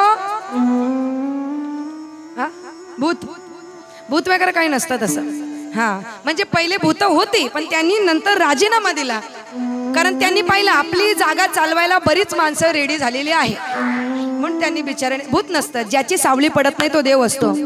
विचार बदला, देश बदलतोय. मग पूर्वेकडे चालत असताना आपली सावली जमिनीवर पडली पाहिजे. पूर्वेकडे चालत असताना आपली सावली जमिनीवर पडली पाहिजे, पण डोळे जेवणाकडे नको. जास्त वेळ मी करणार नाही, फक्त 3 वाजेपर्यंत. पाऊस पडतो, तसंही काही काम वगैरे नाही आहेत, शांतता आहे सगळीकडे. बाहेर निघाल्यानंतर ट्रॅफिक भरपूर आहे, कशाला उगीच 3 वाजेपर्यंत आपण छान कार्यक्रम करू, चालेल ना? काही ना लगेच टेन्शन आलं. पूर्वेकडे चालत असताना आपली सावली ही पश्चिमेकडे पडली पाहिजे, पण चुकून जर आपली सावली दक्षिणेकडे पडली तर समजायचं इथून पुढचे आपल्याकडे फक्त 6 महिने शिल्लक आहेत. किती महिने? 6 महिने. पुढचं लक्षण आहे का? आपण आंघोळ करत असताना भरपूर पाणी अंगावर घेतोय, पण पाणी अंगावर घेत असताना आपलं अंग ओलं राहतं. पाणी अंगावर घेतोय पण खांदे आणि छाती कोरडीच राहते, एकही थेंब पाण्याचा अंगावर थांबत नाही. समजायचं इथून पुढे आपल्याकडं 3 महिने आहेत. किती महिने? 3 महिने. आता ऐका, आपण नदीच्या किनाऱ्यावर उभं आहोत. पाणी शांत आहे, स्थिर आहे, स्वच्छ आहे, स्टेबल आहे, नितळ आहे, आणि त्या पाण्यामध्ये आपलं प्रतिबिंब दिसत असतं. आपण पाण्याच्या जवळ उभे आहोत, प्रतिबिंब पूर्ण दिसलं पाहिजे. आपलं प्रतिबिंब तर दिसतंय, पण त्या प्रतिबिंबामध्ये आपलं जर मुख दिसत नसेल तर समजायचं unlimited talk time, SMS call free, only 1 month. फक्त 1 महिना. 1 महिना आपल्याकडे शिल्लक आहे. आता पुढचं आहे का? कानी घालून या बोट नाद जे पहावे ना ऐकता जाणावे 9 दिवस. कानामध्ये बोट घालून नाद ऐकावा. तो नाद जर आपल्याला ऐकू आला नाही तर समजायचं 9 दिवस शिल्लक आहेत. कुठले? नवरात्रीचे नाही, इथून पुढचे 9 दिवस मोजायचे. आता पुढचं आहे का? डोळे घालून या बोट चक्र जे पहावे न दिसता जाणावे 7 दिवस. आपल्या डोळ्यामध्ये अशी बोटं घालायची आणि म्हणजे डोळे बंद करायचे. डोळे बंद केल्यानंतर बोटं ठेवायची. डोळ्यामध्ये चक्र दिसतं, ते चक्र जर दिसत नसेल तर 7 दिवस शिल्लक आहेत. आता पुढचं आहे का? भुवयाच्या गाठी न दिसता जाणं आयुष्याची गणना 5 दिवस. आपल्या आयब्रो, आपल्या भुवया आपल्याला दिसल्या, लगेच बघू नका. आपल्या आयब्रो आपल्याला दिसल्या पाहिजे आणि दिसतात त्या प्रत्येकाच्या. फक्त माता माऊलींना विनंती, जास्त बारीक करत जाऊ नका, नाही तर दिसणार नाही. आपल्या आयब्रो आपल्याला दिसल्या पाहिजे. त्या दिवशी आपल्या आयब्रो भुवे आपल्याला दिसणार नाही. समजायचं 5 दिवस शिल्लक आहेत. आणि आता शेवटचं लक्षण, आपल्या नाकाचा शेंडा आपल्याला दिसला पाहिजे. आपल्या नाकाचं अग्र आपल्याला दिसलं पाहिजे. ज्या दिवशी आपल्या नाकाचा शेंडा, टोक, अग्र आपल्याला दिसणार नाही, समजायचं उद्या सकाळच्या नाश्त्याला आपण नाही. आपला टॉक टाइम आजच संपणार, आपली विकेट आजच पडणार. म्हणा तेची दिनी रामकृष्ण, म्हणा तेची दिनी रामकृष्ण, ओ म्हणा तेची दिनी रामकृष्ण, म्हणा तेची दिनी रामकृष्ण.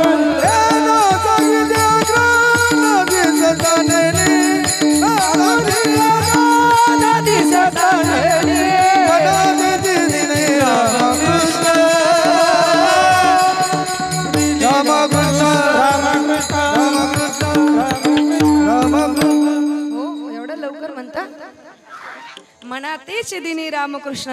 मग ही लक्षणं सांगितले. आता ही लक्षणं सांगत असताना बऱ्याच लोकांनी चेक करून पाहिलं असेल. 2 महिन्यापूर्वी दादा आमचा एक घटना आमच्या बाबतीत घडली. आम्ही लोणावळ्यामध्ये प्रवास करत असताना रात्रीचं कीर्तन पुण्याला होतं. ते कीर्तन करून आम्ही निघालो. लोणावळ्याच्या बोगद्यामध्ये आम्ही अडकलो आणि बोगद्यामध्ये आमच्या समोरचा जो ट्रक होता तो त्याचा अचानक स्फोट झाला. आमची गाडी त्याच्या मागेच होती. आम्ही गाडी सोडून पळालो. म्हटलं गाडी गेली तरी चालेल, पण आपण वाचलं पाहिजे.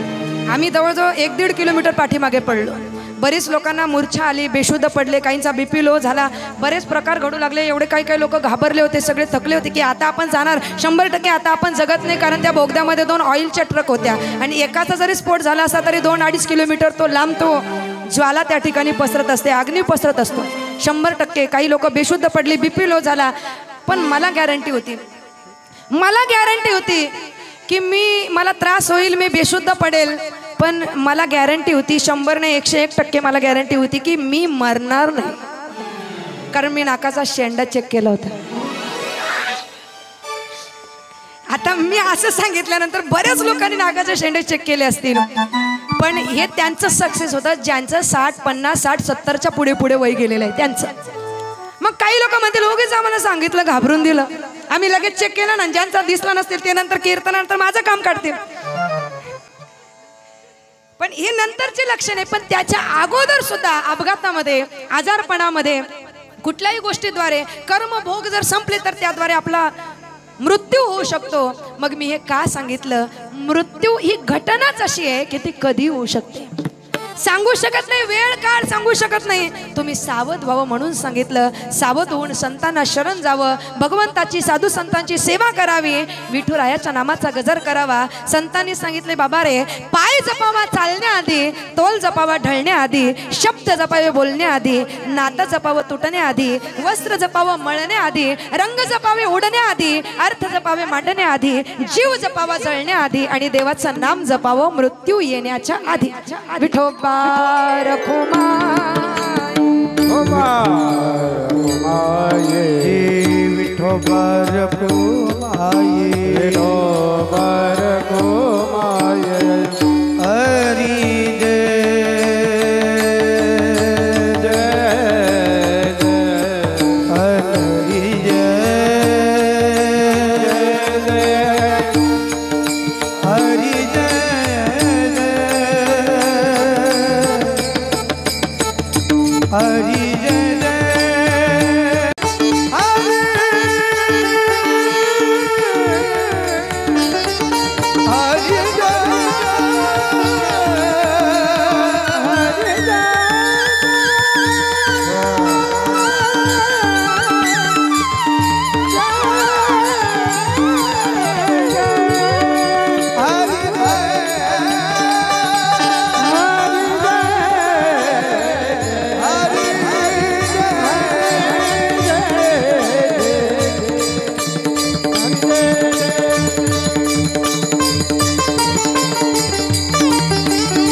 असते तर दावी प्रेम भाते आणि अंगावरी चढते.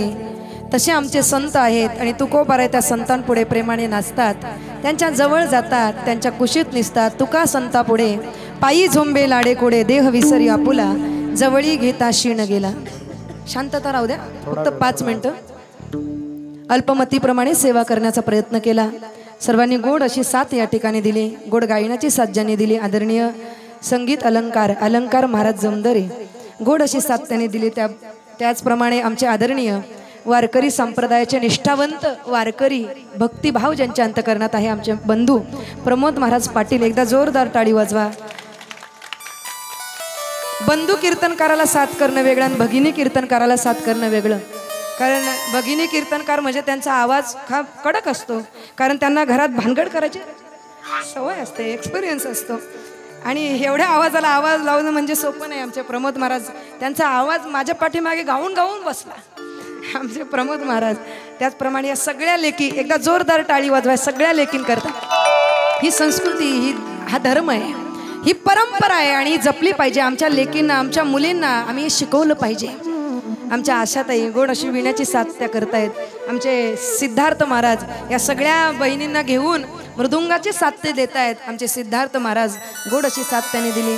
साऊंड सिस्टीम ज्यांनी ऑपरेटिंग केली आमचे आदरणीय स्वप्नील भाऊ, आणि त्याचप्रमाणे चंद्रकांत भाऊ. आणि ही शूटिंग, हा जो कार्यक्रम आपला नेहमी स्मरणात राहावा, कधी कोणालाही पाहता येईल अशा कार्यक्रमाची शूटिंग करणारे, जे फक्त कीर्तनाची शूटिंग करतात, भजनाची शूटिंग करतात, कीर्तन भजन या व्यतिरिक्त कुठल्याही प्रकारच्या व्हिडिओ त्यांच्या चॅनलवर नसतात, असा कीर्तनकारांविषयी, वारकरी संप्रदायाविषयी निष्ठा, भाव त्यांच्या अंतकरणात आहे.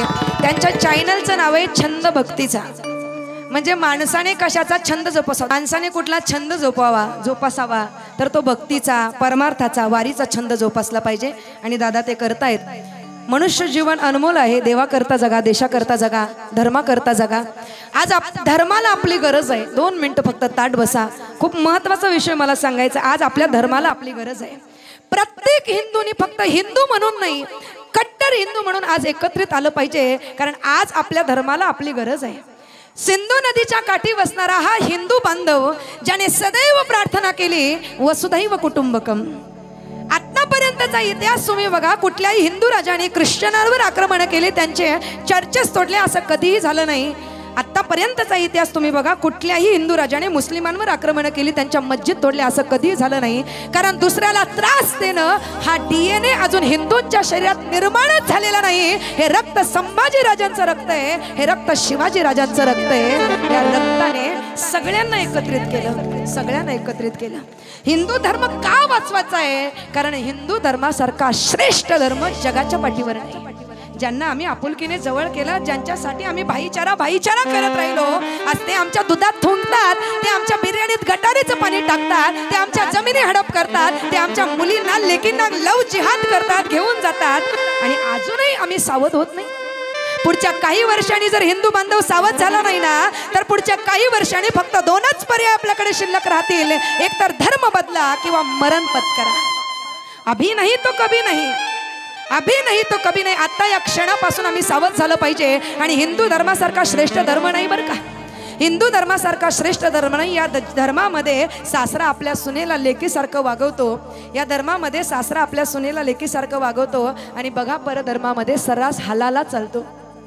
त्यांच्याकरता भाऊ बहीण एका आईच्या पोटी जन्माला आले तेच फक्त भाऊ बहीण असतात, बाकी दुसरे कोणी भाऊ बहीण नसतात. ते कुणाशीही लग्न करू शकतात, कुणाशीही संसार थाटू शकतात. पण आमचा दादा तुम्ही बघा, आमच्या घरातील भाऊ आमच्या सख्या बहिणीला तर भाऊबीज नेतो, पण मावस बहीण असेल, आत्ते बहीण असेल, किती जेवढ्या बहिणी असतील त्या सगळ्या बहिणींना भाऊबीज करतो. ही आमची संस्कृती आहे. मला वाईट वाटतं, माझी माता भगिनींना विनंती आहे, हातातली बांगडी वाचवा, कपाळावरचं कुंकू वाचवा, साडी वाचवा, धर्म वाचवा. आज वाईट वाटतं सांगताना की फॅशनच्या नादाखाली आम्ही आमच्या साड्यांवर देवदेवतांची चित्र छापू लागलो, आमच्या पत्रांवर देवदेवतांची चित्र असतात. ही विटंबना आहे. हे आम्हाला का कळत नाही, हे आम्हाला का कळत नाही. आम्ही सावध झालं पाहिजे. त्यांना माहिती आहे स्त्रीने धर्म सोडला की धर्म नष्ट व्हायला वेळ लागत नाही. आणि धर्म देश जर वाचवायचा असेल, धर्म वाचवणं गरजेचं आहे. धर्म जर वाचला तर काय काय वाचेल, धर्म जर वाचला तर काय काय वाचेल. श्रद्धा शौर्य नामक कवि हे वे कहते हैं, जगत गुरु का थाती वाला वासंती परिवेश बचेगा, जगत गुरु का थाती वाला वासंती परिवेश बचेगा, चोटी चंदन और कमंडल गीता का गंगा शेष बचेगा. जगत गुरु का थाती वाला वासंती परिवेश बचेगा, चोटी चंदन और कमंडल गीता गैया शेष बचेगा. गंगा यमुना जलधाराए सागर का आवेश बचेगा, गंगा यमुना जलधाराए सागर का आवेश बचेगा. अवधपुरी काशी नालंदा तक्षशिला ऋषिकेश बचेगा. बच जाएगी आर्य सुताए संतों का उपदेश बचेगा. माटी पर मर मिटने वाले वीरों का उद्देश्य बचेगा. दीप्तिमान इस देवभूमि पर देव का उन्मेष बचेगा. मथुरा वाली जनभूमि में देवों का उन्मेष बचेगा. देहू आलंदी पंढरपुर में एकादशी का उत्सव बचेगा. लेकिन एक बात गांठ बांध कर सुन लो, धर्म बचा तो देश बचेगा, धर्म बचा तो देश बचेगा. जर धर्मच गेला तर देश वाचणार नाही. म्हणून एकदा या धर्माकरता एकत्रित या, सर्वांनी ताठ हात वरती करा आणि जय जयकार करा. छत्रपती शिवाजी महाराज की जय, धर्मवीर संभाजी महाराज की जय, भारत माता की जय, आर्य सनातन हिंदू धर्म की जय, जय श्री राम, जय जय श्री राम, ज्ञानेश्वर माऊली ज्ञानराज माऊली तुकाराम, माऊली ज्ञानेश्वर माऊली ज्ञानराज माऊली. ब शब्दामध्ये किती प्रेम आहे. या बन मागील 6 दशक कष्ट केलं, आयुष्याची राख रांगोळी गेली. घरातील एकमेव धंदा म्हणजे दुधाचा धंदा. या दुधाच्या धंद्यावर इतका मोठा परिवार मोठा केला, 5 मुलं वाढवली, त्यांना शिक्षित केली. 92 वर्षी आपला देह संपवला आणि परलोकी निघून गेल्या. ज्या वेळेस जेव्हा समाजाचा प्रश्न येतो तेव्हा नेहमी म्हणत असतो, जर का आपल्या समाजातील माय माऊलींनी मागच्या या 5-6 दशकामध्ये कष्ट केलं नसतं तर आताच्या जागा जमिनी आपल्याला बघायला मिळाल्या नसत्या. ही कष्टकरी ही संपूर्ण दशक आहेत. आणि म्हणून आज चंद्राबाईंचा जो मानकोलीवरचा या बचा जो बॅनर बघितल्यानंतर मी त्या मुलांचं कौतुक करेन. आईची 5वी पुण्यतिथी साजरी करत असताना इतका मोठा बॅनर राजकारणाचा लागण्यापेक्षा आपल्या आईचा पुण्यपर्यंत लागला तर काय काय फरक. प्रत्येकाने लावावं आमची होती आणि म्हणून इतकी माया होती, इतकी प्रेमळ होती. अजूनही ते 5 भाऊ, त्यातून 2 भाऊ हे देखील स्वर्गवासी झालेले आहेत. बाकी सर्व भाऊ एकत्र आहेत. ही ची कृपा आहे. आज आपल्या ठाणे जिल्ह्याच्या लाडक्या कीर्तनकार, युवती कीर्तनकार आणि अर्थातच आपल्या भूमिकन्या म्हणून आम्ही त्यांचा उल्लेख करतो. हर्षालीताई मगर आमचे मित्र, एक जबरदस्त कलावंत आहेत. रमेशजी मगर यांच्या सौभाग्यवती आहेत. आज अगदी तारुण्यापासून या कीर्तनाला त्यांनी सुरुवात केलेली आहे. महाराष्ट्रामध्ये हजारो प्रवास करून रोज त्यांना कीर्तन आहेत. आणि विशेष म्हणजे भिवंडीकरांनी त्यांना नक्कीच प्रत्येक कार्यक्रमामध्ये संधी देत आहेत. त्यांचा बॅनर बघितल्यानंतर आम्हाला देखील समाधान प्राप्त होतं. यस, ही आमची भूमिकन्या आहे आणि यांचं देखील मोठे मोठे बॅनर आता कीर्तनाच्या रूपाने पुढे येत चाललेले आहेत. आज माऊलींसाठी, ताईसाठी जोरदार टाळ्या झाल्या पाहिजे. आपल्याला सवय लागलेली आहे नाही का, ठाणे जिल्ह्याच्या बाहेरचे कीर्तन म्हणजे मोठा कीर्तनकार, महाराष्ट्रातील कीर्तनकार म्हणजे मोठा कीर्तनकार. मंडळी, एक गोष्ट लक्षात असू द्या, आपल्याकडचे कीर्तनकार जेव्हा घाटावर जातात तेव्हा मुंबईचे सर्वोत्कृष्ट कीर्तनकार म्हणून त्याची ख्याती आहे. आज जगन्नाथ महाराज पाटील, आपलाच भूमिपुत्र, आज टेलिव्हिजनवर दररोज दिसत आहेत. ही आपली कमाई आहे. आणि म्हणून आजच्या या प्रसंगी ताई, आपण अतिशय सुंदर कीर्तन या ठिकाणी सादर केलं. आवाज काय जबरदस्त, साऊंड सिस्टम जबरदस्त. त्याबद्दल मी या परिवाराच्या वतीने, सन्माननीय ह्या 5 मुलांच्या वतीने तुमचं मनापासून हार्दिक आभार व्यक्त करतोय. सुरेशजी पाटील, विलास पाटील, संतोष पाटील, सुनील पाटील आणि अनिल पाटील या सर्व मुलांच्या वतीने, त्यांची सर्व नाती नमिता किशोर पाटील, सुनंदा साईनाथ पाटील, प्रीती प्रणय पाटील, नयना प्रशांत पाटील, शर्मिला संतोष पाटील, श्रुती अनिल पाटील, तसे त्यांचे सर्व नातू नितीन सुरेश पाटील, आतिश सुरेश पाटील, सतीश संतोष पाटील, प्रतीश विलास पाटील, कुणाल संतोष पाटील, देवई सुनील पाटील, धैर्य सुनील पाटील या सर्व नातू नातवांच्या वतीने, या सर्व टाळकरी तसेच आजच्या कार्यक्रमासाठी लाभलेले आम्हाला सर्व गायनाचार्य, अलंकार महाराज असतील, आपले भूमिपुत्र कलावंत आहेत, प्रमोद महाराज पाटील आहे, कोकिळा आहे गायामध्ये, अतिशय सुंदर आवाज. रमेशजी महाराज मगर स्वतः गायन करतात आणि स्वतः या ठिकाणी कॅशो वाजवतात. अर्थात अतिशय सुंदर सेवा त्यांची या ठिकाणी दिलेली आहे. तसे आमचे सिद्धार्थ महाराज वारगडे आपल्याच भिवंडी तालुक्यातील वडवली गावचे सुपुत्र आहेत. तसेच स्वप्नील साऊंडवाले, आपले देखील अधिक आभार. आणि अर्थातच छंद भक्तीचा या यूट्यूब चॅनलवर हा संपूर्ण कार्यक्रम प्रसारित झाला, त्या सगळ्यांचे हार्दिक आभार. अच्छा, या सोहळ्याच्या निमित्ताने आपण नक्कीच दापोडे गाव म्हटला की ताई, हा गाव सर्वगुण संपन्न आहे.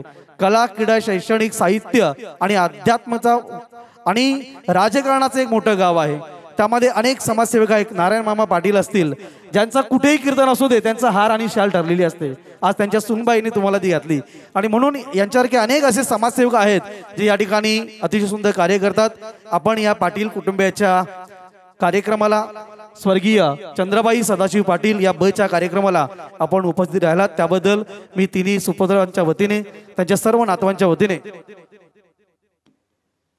क्या बात आहे. आणि बघा, दादानी सांगितलं की नारायण काका हे 6वे भाऊ आहे, इतका प्रेम या घराण्याची आहे. जोरदार टाळ्या.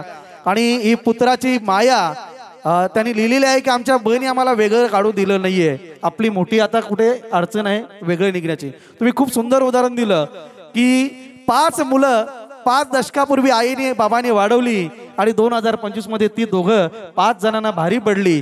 अशा प्रकारचे कीर्तनातून जर का माऊली आपल्या जर का उद्धार होत असेल तर यामध्ये आज आपल्यापैकी 1000 लोक या ठिकाणी बसलेले आहेत. 100 लोकांना जरी परिणाम झाला तरी आपलं कीर्तन सार्थक झालं. माऊलींचं मी पुनश्च अभिनंदन करतोय.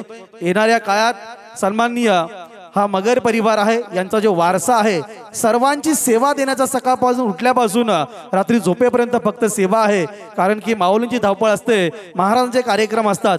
आणि म्हणून या परिवाराला मी या पाटील परिवाराच्या वतीने हार्दिक आभार व्यक्त करतोय. उपस्थित सर्व हा मोठा नातेवाईक परिवार, या ठिकाणी मित्र परिवार आलेला आहे. आपल्या सर्वांना विनंती, शेवटचा दिवस गोड व्हावा. अर्थातच आजच्या 5व्या पुण्यस्मरणानिमित्ताने आपण सर्वांनी गोड जेवण करायचं आहे. सर्वांना विनंती, जेवण केल्याशिवाय जाऊ नये. आता गर्दी भरपूर आहे, व्यवस्थापक जशी व्यवस्था करतील तशी पुरुष मंडळींनी आपण जेवण करण्यासाठी बसायचंय. रामकृष्ण हरी. धन्यवाद.